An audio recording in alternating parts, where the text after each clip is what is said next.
ज्याप्रमाणे कुत्रा त्याच्या मालकाशी प्रामाणिक असतो ना, त्याचप्रमाणे हा डोळस नावाचा अधिकारी त्याच्या कामाशी प्रामाणिक आहे.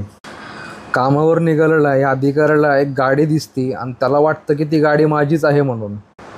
मग तो स्वतःचा खाजगी फोन काढून त्या गाडीच्या नंबर प्लेटचा फोटो काढतो. म्हणजे फोटो आत्ता काढणार आणि कारवाई नंतर करणार. मी व्हिडिओ काढतोय हे त्याच्या लक्षात आल्यानंतर कामावर निघालेला हा डोळस पुन्हा त्याच्या ऑफिसजवळ जातो.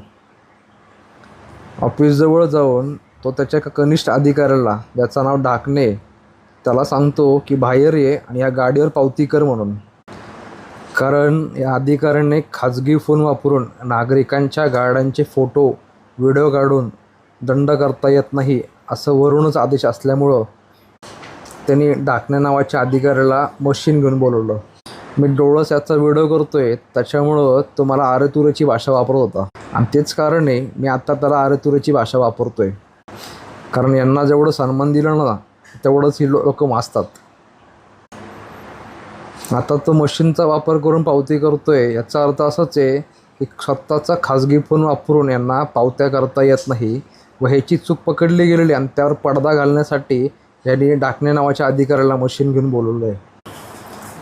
अशा पद्धतीने डी.वाय. पाटील हॉस्पिटलसमोर अनेक गाड्या लागतात, परंतु हेच अधिकारी त्या गाड्यांकडं जाणून बुजून दुर्लक्ष करतात.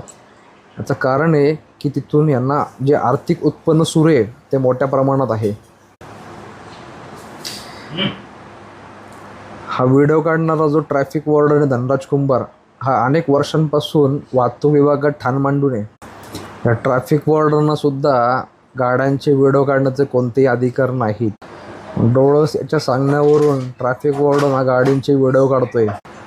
हा धनराज कुंभार तुम्हाला कधी सिग्नलवर दिसणार नाही, परंतु पिंपरी वाहतूक विभागाच्या ऑफिसमध्ये हा नेहमी बसलेला असतो.